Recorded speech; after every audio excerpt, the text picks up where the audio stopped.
Dina Tom. I'm a pediatric hospitalist here at UT, and I'm going to talk to you about converting work-life balance into work-life integration. So the objectives for this talk today is that we're going to define what work-life balance or integration means for you, identify some time wasters and unfulfilling obligations in your life, recognize that work-life balance is a myth, and embrace living off balance on purpose. We're going to explore some ways to find white space in your day in order to find balance, and learn strategies of time management and efficiency at work. And finally, discover some ways to maximize and prioritize your time for yourself and your relationships. Okay, so first of all, I'd like to poll my audience and see who I have here, because there's some faces I recognize and some I don't. How many of you are students?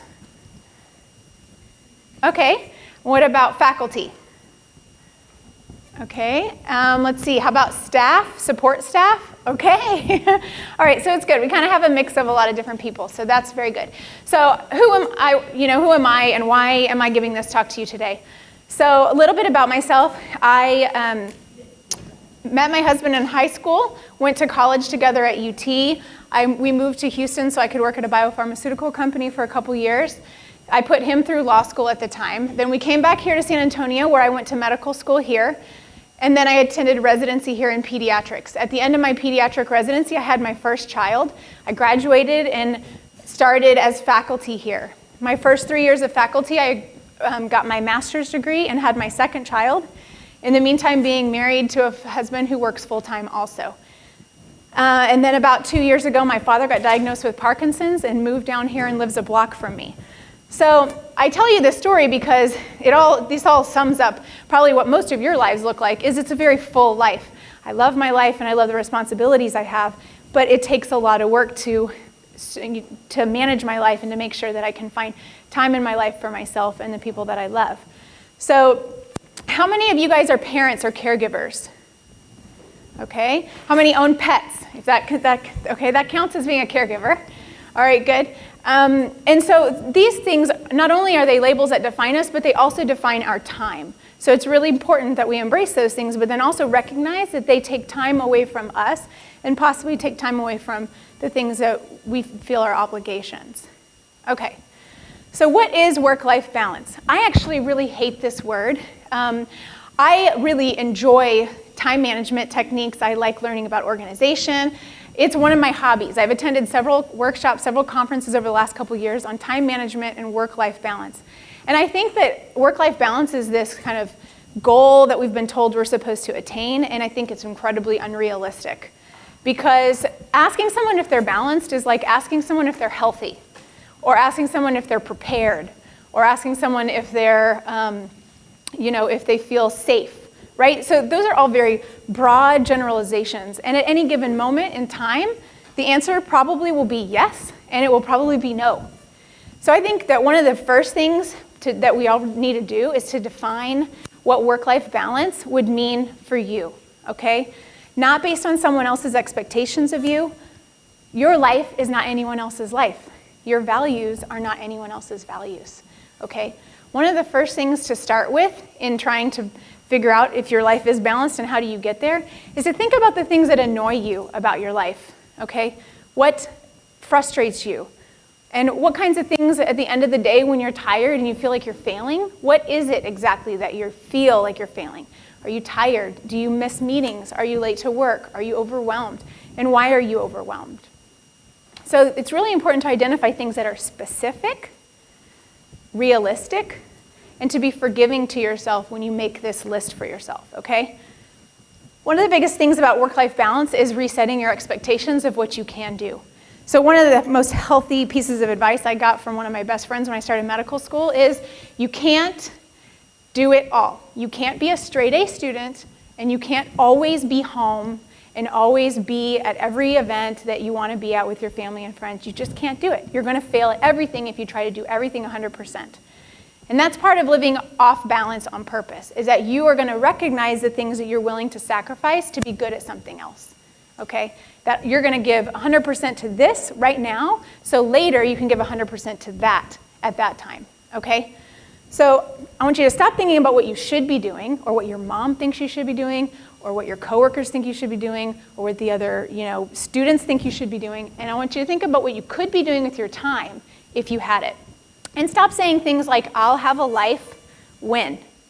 So I used to say that all the time, and it was actually my husband who pointed it out when I was in medical school, because I kept saying, well, I'll do that when I'm done with med school, or I'll exercise when I'm done studying for this test, or I'll do, I'll have a life after residency. And it's really dangerous because he said, this is your life, Dina. This is your life.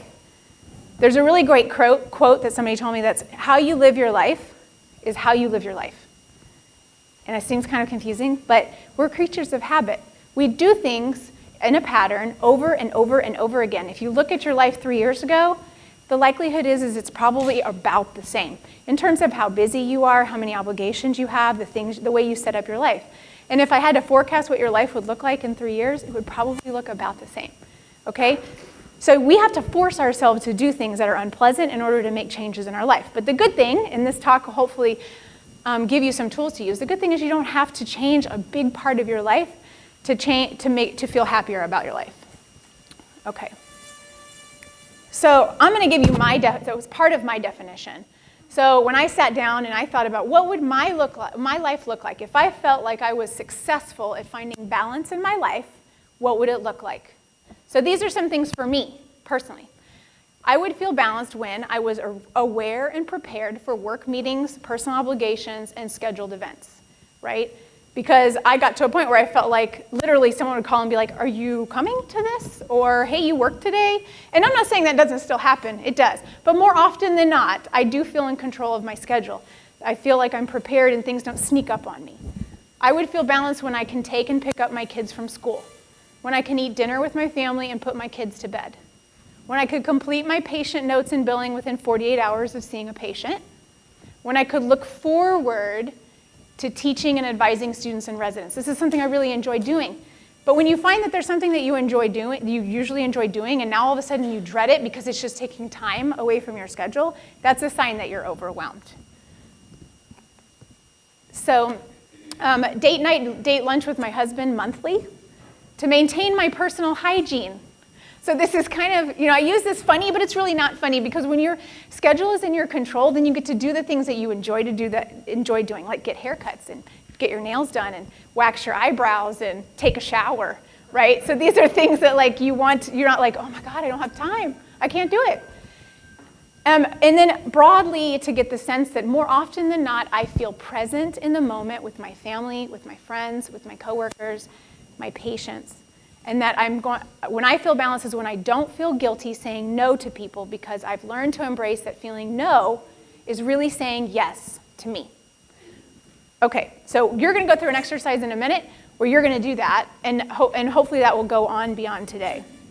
So I talked about living off balance on purpose. If you took my life last week, I was incredibly off balance. It would have been horrible. You'd be like, why are you giving this talk? It's horrible. I worked 7 days in a row, 8 to 6 every day, ran home to put my kids to bed, and was up till about midnight or 1 trying to get notes done, checking on labs for patients. I didn't eat lunch a lot of the days, right? And this is a unique week for me, but it's wintertime in pediatrics in the hospital, so I know that's what my week's gonna look like. But that's not common for my weeks on service. But I did get some really positive things that happened during my week. I got to give feedback to my residents and my students. I got to attend a birthday party, even though it was 30 minutes of a birthday party, I made it. So I did find a time in my week where I got to do some things I wanted to do. So we need to elongate the time in which we define work-life balance. If you give it in any single slice, you'll say, well, no, you're not balanced. But if you elongate that time, if you are aware that this is what this week will look like, or this month will look like, or the last 3 months will look like, that's okay. Okay, the problem is when it's a pattern of your life that you feel like you can't change. So we're going to switch from the idea of being this work-life balance concept to this work-life integration. Now there's some old TED Talks and old books about integration and how you can maximize your time working if you put a Bluetooth in your ear while you're exercising. Okay, that's not what I'm advocating for. I'm not talking about bringing work home and doing it while you're playing with your kids or studying while you're trying to, socialize at a party. Okay, that's not what integration means. But there are 5 key kind of spheres, 5 key things that identify us as human beings. These are the areas of our life that make up who we are: work, relationships, health, spirituality, and personal interests. And what we have to do is learn how to basically feel, quote unquote, balanced in all of these areas over a reasonable amount of time. So Sarah Cameron was the person who quoted white space, and I really love the idea of white space. White space is a design concept where they take a piece of, basically it's, they take an area in a room or wherever's being designed, and that area is used to complement 2 different zones instead of contrast it or compete with it, okay? And how you would use that in your schedule is you would find the moments between tasks that would allow you to integrate those tasks together. And I'll give you some examples. So white space could be, and I do this on rounds, okay, this is an example. When I round during the day, during the morning, it takes about 4, sometimes 3-4 hours. But in between patients, there's this moments, there's these moments in between patients. So I've used those moments for different things. We do lunges from patient to patient sometimes. I do fun facts with my residents. I give feedback sometimes on the way. I do my teaching while we're rounding. So these are moments that allow us to, I build in exercise, or we talk about, we compliment each other on things. We find good things about each other. So there are ways that I build white space into my day. Other ways to use white space is audiobooks, if you're driving, okay? Or make a friendly phone call to someone, not an obligatory phone call, okay? You have to be careful. If you're gonna call your mom, you don't wanna fit like a square mom peg into a round 5 minutes, okay? That's not gonna happen. So you have to have the time to tackle the task. Breathing, okay? So if you have a few minutes at your desk before you have to go do something, close your eyes, take some deep breaths, count to 10 seconds, okay? I know it seems simple, but it's really important. Brain dump. I really like the idea of a brain dump. I do this sometimes when you feel overwhelmed, is get it out. Just put it all on paper. Just make a really long list of everything you have to do, down to I have to get lunch. I have to cut my toenails later tonight because my toe is digging into my shoe.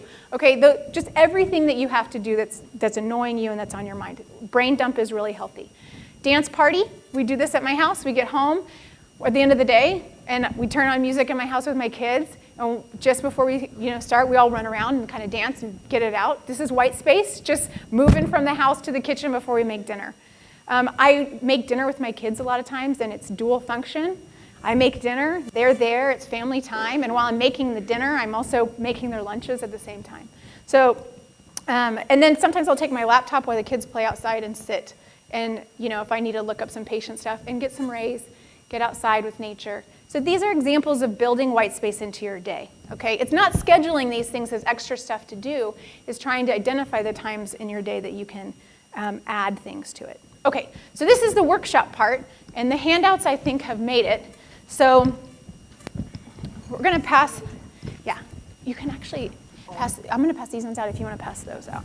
Okay, so 1, 2, 3, 4, 5. I want you guys to fill this sheet out. Okay, so when I first did this, I'll tell you, I took this 2 years ago. And when I first did it, my score was -6. And I took it again last week, and my score was a +7. So I've learned something. I'm still not exactly maybe where I want to be, but I've learned something, okay? So how many people, and it's okay, there's going to be probably a lot. Like I said, I was a -6. How many people are in the negatives? And I imagine if you're here, it's probably because you might be in the negatives. And that's okay. That's totally fine. How many people are 0 to 4? Okay, so that's good. That means people are kind of, they're using some techniques, so that's good. And anybody is over 5? Okay, you don't need this workshop. That's awesome. Okay, that's great. So I think that this is important. If anything, just to kind of know, it helps you to maybe know some things that should probably frustrate you in your life or do frustrate you in your life or frustrate you about other people. So sometimes, right, you see someone else and you're like, oh my gosh, that person does not have their stuff together. That person is like drowning. And it's sometimes because of a lot of these things, and this is how we feel, right? Nothing feels organized. We're late. We can't do the things that we want to do. We don't find enough time to do things. So we're going to use this in a little bit. Now I want to go through your top 5 list, okay? So this should be your green sheet, okay? And it's the one, mine looks a little different than yours, but not the matrix, the other side of the matrix where there's a table with numbers. Yep, perfect. All right, one should say the top 5 time wasters, and the other should say the top 5 things I want more of.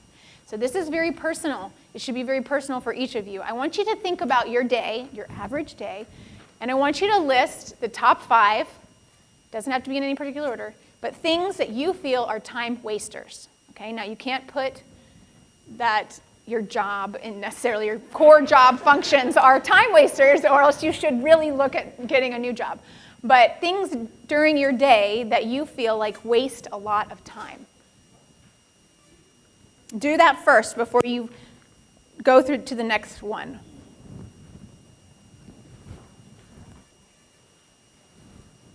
Okay, we're going to move on, but you can continue to fill this out at home, and I would encourage you to take some moments, by yourself at home to think about these things, because it's hard. Maybe even go through it with your spouse or significant other or your friend, because I bet you that you probably share similar frustrations about your lives, and you probably share similar goals about the things that you want to spend more time doing. So it's a really healthy exercise to do. So here's mine from 2 years ago. It's hard to see up here, but I'll read it for you. So my top 5 time wasters were, number 1, socializing and interruptions. Number 2, email, social media. Number 3, notes. These are my notes I have to do on my patients. Now I have to do them, but I spend way too long doing them. Number 4 is picking up the house, constantly picking up after my family. 5 was meetings that I felt were too long or unnecessary. And then 6, down there at the bottom, I added 1, misplaced items. I spent a lot of time at that time finding my keys, my phone, my shoes, my kids' shoes. Like, I felt like so much time was spent finding things. And then for me personally, this is my list, but everybody has a different list. So I wanted more family time. I wanted more time for myself. I wanted more time for faculty development, for research projects, and for teaching and feedback for residents. Okay, so now turn this over, and I want you to look at the matrix on the back. This is called the Eisenhower box, and you may have seen it before, but it's basically, if you up in the right-hand corner, is the first box, firefighting, has the most urgency and most importance, and everything's organized by urgency and importance. I want you to fill out the first box. So these are things in your life, things day to day, that have high urgency, they have to get done, and they have high importance. So this is the core functions of your day, the things that you probably can't change that much, right? So for me, if I'm on service, I have to go to work, and I have to see my patients, that's very important, and I have to take my kids to school, and I have to feed them, and I have to, get dressed in the morning. You can get as granular as you want to get about it, but these are the things that have high urgency and high importance in your life. So put a few in that box for me.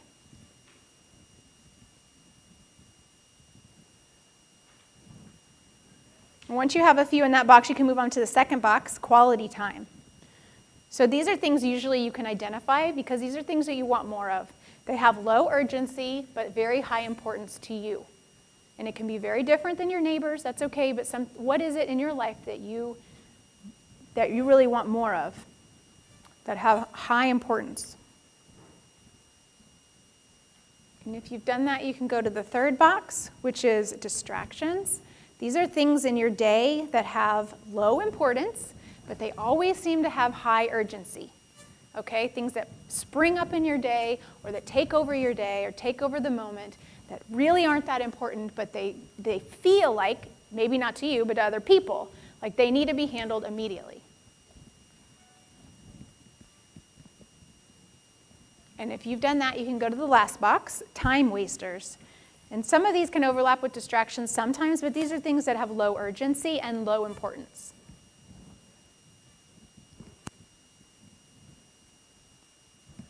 So these seem to be things like television or Facebook, Instagram. Low importance and low urgency. Okay, and you can finish this at home. I would encourage you to fill it up, fill every box up. The more you put in it, the better is, because you know what it is for you.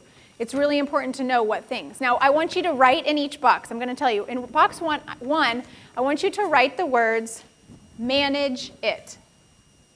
So these are things that we can't necessarily change, at least without making big strides to change these in our lives.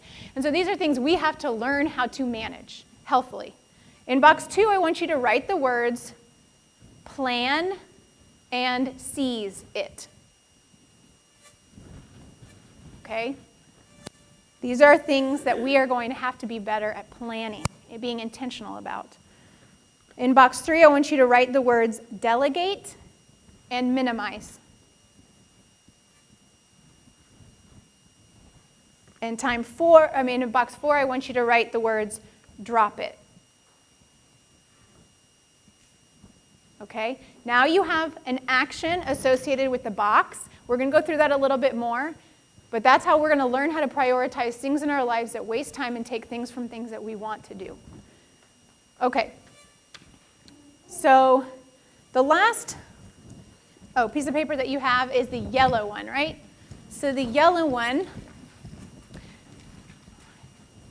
I want you to turn it to the part that says what frustrates you about your life. Remember I said in the first slide that this is usually why when we feel like we're overwhelmed, it's usually because there's certain things in our lives that are frustrating or annoy us, okay? So some examples might be, I'm always late to work, or I lose my keys every single morning, or my kids can never get to school on time, or I'm overwhelmed with my job, I can't do it right, I'm always getting called in to be, to be asked to do things that I'm not doing. So whatever it is, you don't have to fill them all out, but maybe write 1 or 2 on the list of things that frustrate you about your life, that make you feel like it's not in your control, and your time is not in your control. And you can say things not necessarily that you do, things that you don't, you can say things that you want. Like what frustrates me about my life is I never see my family. Or what frustrates me frustrates me about my life is, I feel like I can barely make ends meet or pay my bills on time or whatever that is. So it doesn't necessarily have to be, concrete examples. It can be just an overwhelming feeling about a part of your life that needs to be addressed.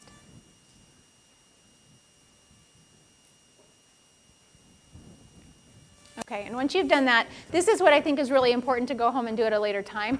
But you can, if you have specific examples, just like I gave you my specific examples, for what would your life look like? Specifically, what kinds of things, day to day, what kinds of things, if it happened, could you look at your day objectively and say, I feel balanced today, or this week, over a week, or over a month. I would feel balanced this month if these are the things that I got to do. The back of this sheet is a way to break up an overwhelming feeling into little teeny chunks of how to tackle it, okay? So this is kind of a 3-step process. I like this, and I can't actually say out loud the name of the book. It does have an asterisk in it. It's at the bottom. But it's a really good book if you ever want to read it. It's very funny. Get your stuff together, your bleep together. But it really helps. There's this 3-step process that she talks about where you identify something that's wrong with your life. It can be whatever you want. I want to lose weight. I'm always late to work. I can't pay my bills. I want to spend more time with my family. Whatever it is, it can be big or small. But what frustrates you about your life? So one of the things you put in the top 5 over here, this top of your list, you could move it to the back here. And then you explore why that happens. So why am I always late to work in the morning? I'm always late to work because I get up too late and I'm tired, because I'm tired. My kids' lunches aren't made, so I'm in there making lunches. I can't get them ready for school in time to get out the door. There's always traffic on my way to work, right? So there's a lot of different reasons probably for most of the things for the problem. There's not one reason usually for something happening that's frustrating you. So it's important to identify all the whys. And then for each why, you create a goal. So a couple years ago, that was one of my problems, is that mornings were always so stressful for us and my family. Every morning, it was just trying to get out the door, and I felt like by the time I dropped my kids off in the morning, I literally was like, okay, bye, yeah, they're throwing a fit, and I'm trying to get out the door and get to work on time, and nobody was happy, and that's a horrible way to start out your day. So I did this 3-step process. for how do I make my morning better and my kids' morning better to get to work on time and everybody be in a better mood.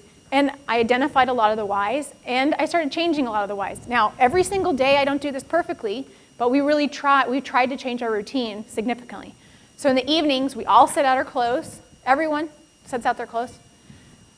I make their lunches with dinner almost every night. So their lunches are made in the morning, and we pack their backpacks in the morning. Pack their backpacks the night before. My husband and I decide in the morning who's going to take them to school. So that's important, that we're not deciding that in the morning when he's like, can you do it? Because I kind of got to leave. And then in the morning, we have little strategies. So the kids aren't allowed to eat breakfast until they have their clothes on. Because I learned that if they eat breakfast, getting their clothes on never happens. It just never happens. They're still in their pajamas when I'm trying to drag them out the door. So little teeny things like that, which made our mornings a lot easier, and starting 30 minutes earlier, which is a lot harder it's a lot harder to start your morning earlier, but it involves going to bed earlier. So this is really important in trying breaking up chunks to your day.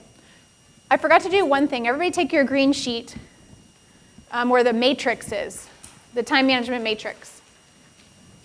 So I want you to asterisk or circle or underline or put the items in your day, wherever that is in the matrix, that take up the most of your time.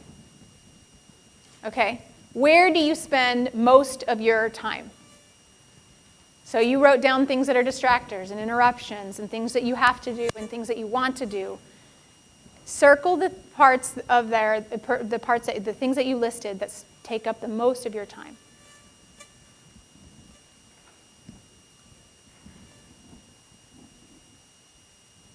Currently. And after you do that, I want you to look and see what box or boxes, the top box or two boxes that you're in. Okay? That's really telling. For me, 2 years ago, and I have it written here, you can look, it was the 1 and 3. It said I spend most of my time in 1 and 3, which is always the urgency boxes. Always the things I have to deal with at that given moment, and not box 2, which is where I really want to spend most of my time. Okay?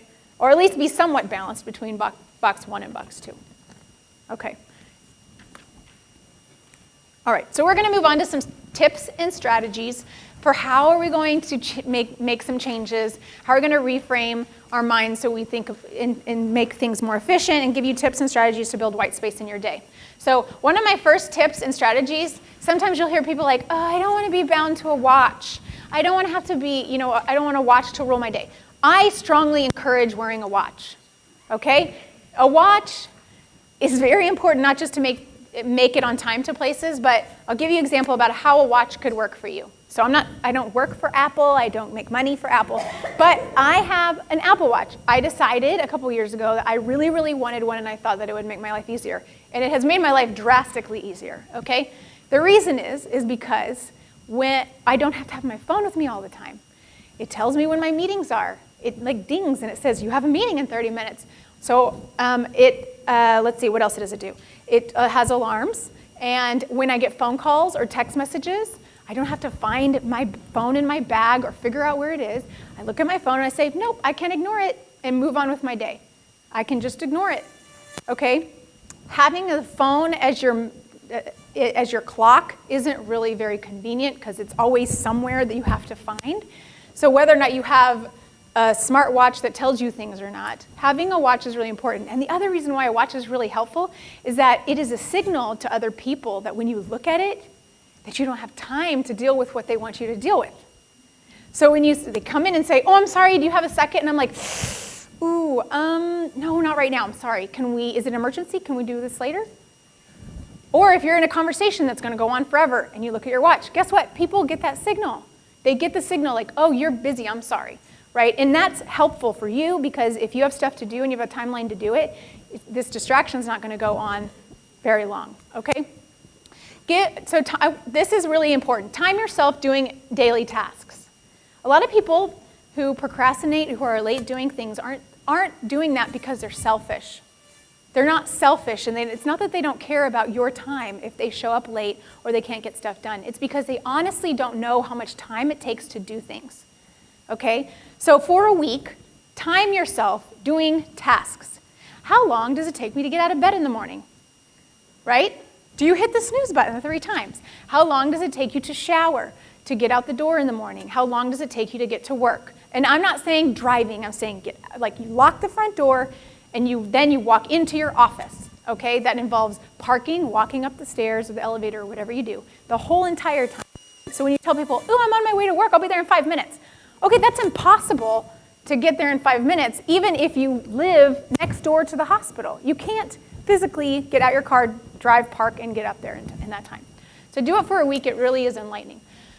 Having a time diary. So I put a website up there that you can, they have a really nice printable sheet of paper that you can write it down, or there's some apps in 15-minute blocks. And this is exhausting to do, but if you really have a problem with like time management and like figuring out where your time is going, it is helpful to know. Just track your day. So if you're like, you know, like any of us, me too, where you get to the end of your day or your week and you're like, I have no idea what I did today. I have absolutely no idea. Like I got home, my children are alive, that's good. I didn't kill anyone today, I don't think. So what did I do today? So it's important to know that. And the goal of all these tips and strategies, like the goal of this is not to speed up the time that you take doing things, okay? That's not the point. It's not like, ooh, I showered in 10 minutes, I gotta cut that down to 8. Okay, that's not the point. The point is that you understand how time applies in your life so you can help it work for you, okay? It takes strategy and focus. Strategy is knowing how much time it takes to do stuff. Focus is realizing I don't have enough time for that, so I'm not going to do that right now, or I'm going to schedule the time to do that, okay? So it's really easy to be busy. It's really easy. Anybody can be busy. People will give you things to do. You will just say yes to stuff. It is very easy to be busy. It is harder to make decisions about what you spend your time doing because you have to say no to some things, okay? All right, so interruptions and distractions. Interruptions are a part of everyone's day. You can't avoid interruptions. Some are important and others are distractions, but it's really important to know which is which. So remember that for most interruptions, or many, the choice of whether to be interrupted it's your choice. You have the choice of whether or not you want to be interrupted. Now, some things are emergencies, and you need to deal with them, but a lot of interruptions aren't emergencies. So it's okay to let people know if they're interrupting you that they're interrupting you. Now, you don't necessarily need to say like, you're interrupting, right? That's like what you teach, like you don't say that too. You're interrupting me, but you can be firm and kind and say, is this an emergency? I'm sorry, I'm busy doing this right now, or I'm involved in this right now. Can we talk about this later? And that's okay. It's okay to say, can we talk about like 2 o'clock? Can I talk to you at 2 o'clock? Totally fine. It's important to build flex time into your day so you can deal with interruptions. If you know that there might be a train on your way to work every single day, that's my case, then I try and leave 5 minutes earlier so that way if I hit the train, it's not a disaster. Okay? Same thing for work. Build a little bit of time in case there's interruptions. Prevention for interruptions is the most important thing, so try and preventing them from happening in the first place. If you really need time to do something, silence your phone, turn off notifications on your emails, okay? Getting notified, ding, ding, ding, every 5 seconds on your computer or your watch or your phone when you get an email from Talbot's really is not, it messes with your mental energy and your mental, like your state of mind and your peace. So please make all of your emails manual setting where you choose to go in and decide when you want to read them. We're going to do emails in a second.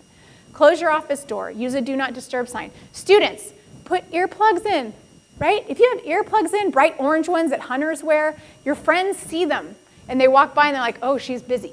Because guess what? If you go, oh, sorry, I have to take this out of my ear, then they recognize that that's inconvenient for you and people won't keep coming up and interrupting you.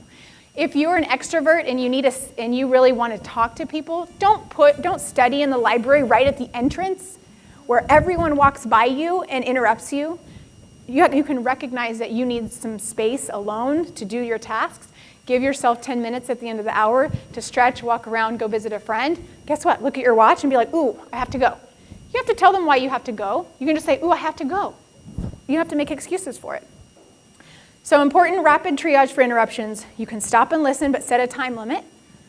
You can delay it, so you can schedule the discussion for another time, or you can delegate it or defer it to someone else. Let me have you talk to this person. because this person can deal with that better. And don't be afraid to look at your watch. So work/school tips. So clear your desk. Desks that are piled up crazy high are stressful, even subconsciously. Clear your desk off. Go home and clear it off completely. And when you clear it off, you can put it in on the floor, in boxes, in drawers, whatever, and tackle it a step at a time. But it's really important to start out your desk clear and to organize your workspace for retrieval, not storage. Okay? So if you need something, how are you going to find it? Not, oh, I need to store this in a box forever. Okay? I like the kindergarten model where everything has a space. One of the things that my husband and I did a few years ago is we hired a personal organizer. They're expensive, but we've never had to do it again, and she comes into your home, into the places that are a disaster, and she organizes them for you. And they're organized forever. She labels them and puts things in boxes, and she shows you where things are going, and it's very practical. She works with you to know, like, how do you organize your space? What things do you go to more often than others? What things are not safe for your children to get into? And she did that for our kitchen, our master closet, and our bathroom. And it made a really big difference for organization in our house. So putting things in places are really important. Identify 3 things in your work that you do daily, like big things in your day, and focus on maximizing efficiency on those things, okay? Don't try and tackle everything in your day all at one time. Just think about like maybe 2 or 3 things that you can try and maximize. And then recognize the best part of your day. So when is the best time of your day for you? Everybody's different. My best time of day is in the morning. Some people's best time of the day is in the afternoon, after they have lunch and they have a cup of coffee and they work really well in the afternoon. Some's early morning before their kids get up. Use the best time of your day to do your best work, okay? The things you need to get done that need focus, use that time. And stop multitasking. There's no such thing. Really, for like less than 1% of people are able to multitask. You're just switching between tasks at a fast rate. And you're losing time when you do it because every time you go back to it, you have to take the mental energy to refocus again. So focus on one thing and then move to the next thing. All right, email. Email / Facebook / Instagram / Twitter. Okay, this is like everything just digital. We're going to go through email. The quantity of email isn't the problem. You can unsubscribe to it every day that you want, but you're still going to get a massive influx of emails. It's not the amount of emails, it's that you just don't handle it quick enough. Okay, when you don't, I'm not accusing you, I do this too. Time management is the problem. So if you want to receive less mail, send less mail. I'm serious. It's a really big deal. If you're sending all these emails and then people email you back and you're frustrated because you have a lot of emails, stop sending people emails, okay? Unless you really need to send an email. Turn off the automatic feature, notification feature, and choose when you want to read and respond them. I usually do 1 in the morning or 1 at night or even just 1 a day. If you think about when you've emailed somebody who, like, I've emailed the chair of my department twice in the last couple months. I don't expect for her to get back to me in like 5 minutes, right? Usually about 48, 72 hours later, they get back. When you rapid triage your emails, guess what? There is no such thing as an emergency email. There is just no such thing. If it's an emergency, they will call you. You're not going to get an emergency notification that your family member is ill and in the hospital and it's urgent, right? There's no such thing. So you can check your emails once a day or twice a day and take the time to read and respond to them. Respond only if it's necessary to respond. File away immediately if you can, and if you need to defer it to another time to deal with it, use the mark as unread feature.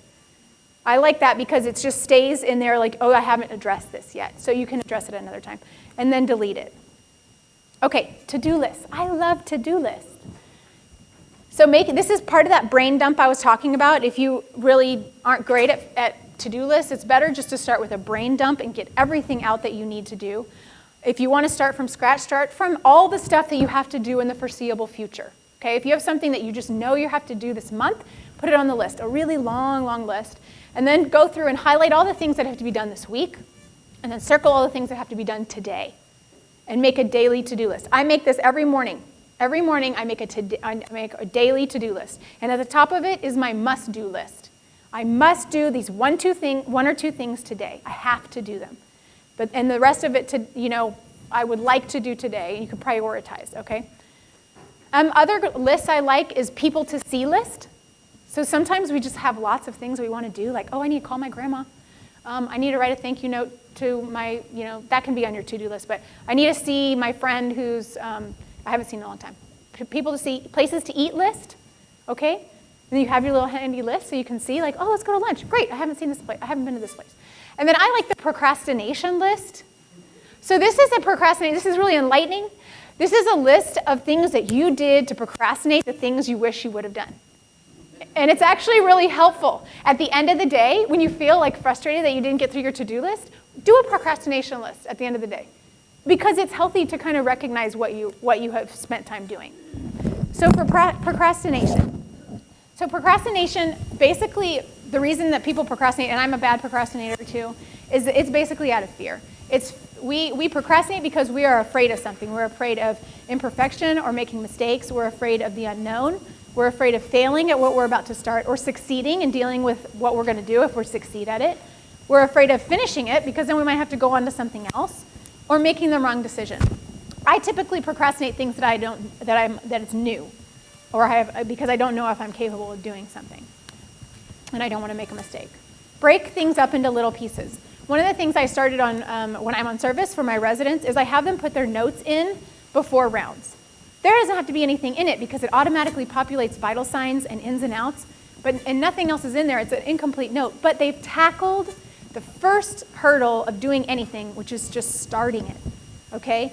If you have to start a lecture or a PowerPoint or a slide or write a manuscript or anything, if you do one slide, just do the objectives, okay? Then when you go back to it, you've already started it. So you're just continuing the project. You're not starting the project. It really mentally makes a really big difference once you've started the project. And then reward yourself for each step that you take along the way. Making yourself deadlines is really good. If you can say, I'm going to write an objective page by the end of this week. That's what I'm going to do. And then you can work on it daily if you want. Take an hour to do it, but that's really important. And there's a book called Eat That Frog. It's really good if you're starting out with time management techniques.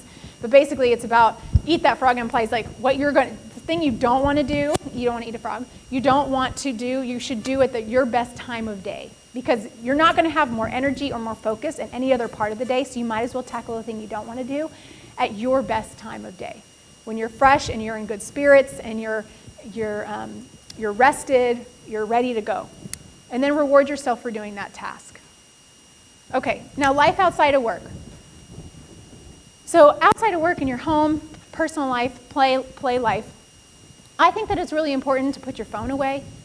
Put your phone away, stop when you get home, take a deep breath, put your phone down, give eye contact to the people that you are with, and be present, okay? One of the things we do, the affirmation we do in my house every morning when I drop my kids off at school, is I get down and I look my daughter and my son in the eye and I say, it's a great day for a, and they answer, great day.